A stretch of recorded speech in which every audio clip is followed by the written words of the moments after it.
हामिदन हामिदन व मुसल्लियन अम्मा बाद।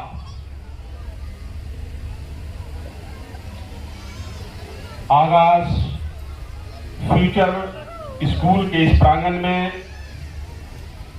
मुझसे पेशतर यहाँ के बच्चे और बच्चियों ने यौम आज़ादी की मुनासिबत से बहुत सारे प्रोग्राम किए।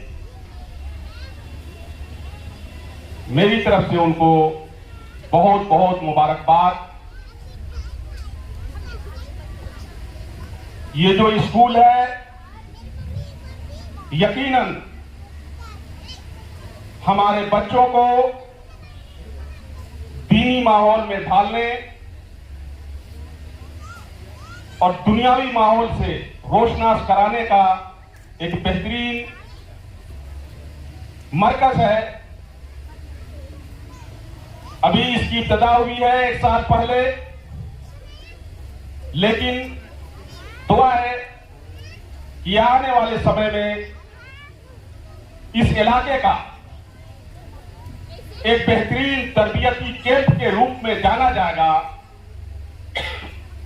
जहां दीनी माहौल में और दुनियावी माहौल में लड़कों को लड़कियों को तैयार किया जाता है और जो आगे चलकर वो समाज में और मुल्क में अपनी सलाहियत का लोहा मनवाने के लिए बेताब नजर आएंगे। आज जिस मुनासिबत से इस प्रोग्राम का इनेकाद हुआ है, आप सभी हज़रात को मालूम है कि आज जश्न यौम आज़ादी है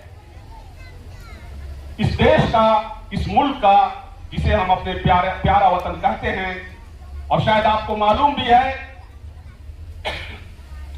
कि अंग्रेजों के चंगुल में 145 साल रहने के बाद भारत देश आजाद हुआ था 1947 में। ये देश जो आपको आजाद नजर आ रहा है, शायद इसके पीछे एक लंबा चौड़ा इतिहास है, कुर्बानियों का एक सिलसिला है, फांसी के फंदों को चूमने वालों की एक कतार है, जो इस देश की आजादी के लिए हंसते हंसते अपनी जान को फांसी के फंदों तक ले जाकर इस मुल्क के लिए अपने आप को कुर्बान कर दिया। बेतहाशा लोगों ने तन के गोरों और मन के कालों की गोलियां खाकर अपनी शहादत पेश की।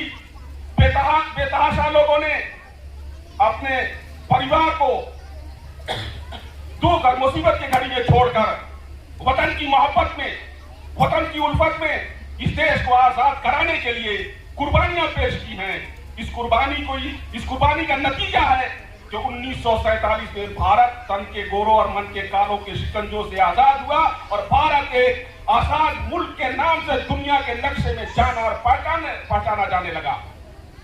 भारत के लोगों के लिए ये एक कीमती लम्हा है, बहुत ही अनमोल सरमाया है कि हमारे पूर्वजों ने, सभी धर्म के लोगों ने, सभी मजहब के लोगों ने एकताई के साथ, इत्तेहाद के साथ एक प्लेटफार्म पर खड़ा रहकर अंग्रेजों का मुकाबला किया और उन लोगों को भारत देश छोड़ के जाने के लिए मजबूर किया। 1947 ये देश, हमारा जो प्यारा वतन है, आजाद हुआ। उसी आजादी के जश्न में आज पूरा भारतवर्ष कश्मीर से लेकर कन्याकुमारी तक इस जश्न में डूबा हुआ है। इस आजादी को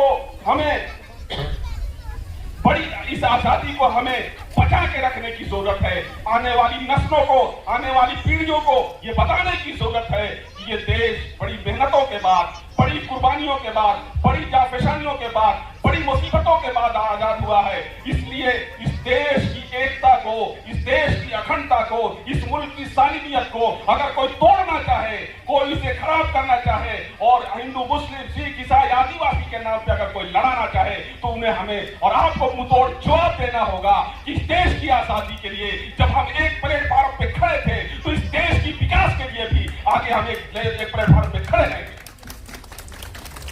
आज हमें इस बात का दर्श देना चाहिए स्कूलों में, मदरसों में, कॉलेजों में कि भारत देश की तरफ अगर कोई बुरी नजर उठा के देखने की कोशिश करेगा तो भारत के लोग उसका आंख फोड़ने का काम करेंगे। अगर कोई गलत कदम हमारे देश की तरफ बढ़ता है तो भारतवर्ष के लोग उसकी टांग तोड़ने का काम करेंगे। ये जज्बा होना चाहिए, ये हौसला होना चाहिए और ये ताकत होनी चाहिए कि हमारे देश की तरफ अगर कोई पूरी नजर उठा के देखता है तो हम लोग उसको कैफर किरदार तक पहुंचाने के लिए 24 घंटा तैयार हैं। और मादर वतन के लिए हमको जब भी जहां भी किसी जगह भी अगर खून देने की जरूरत पड़ेगी तो इंशाअल्लाह सारे लोग आज कीजिए कि जब भी मादर वतन को खून की जरूरत पड़ेगी तो हम लोग बेहतरे जैसे हमारे पूर्वजों ने अपने खून को पाया है, अगर वक्त पड़ा तो भारत का एक एक बच्चा, एक एक बच्ची, एक एक बुजुर्ग अपने खून को देने के लिए तैयार रहे इस देश की सुरक्षा के लिए, इस देश की हिफाजत के लिए। इन्हीं के साथ मैं अपनी बात को खत्म करता हूं।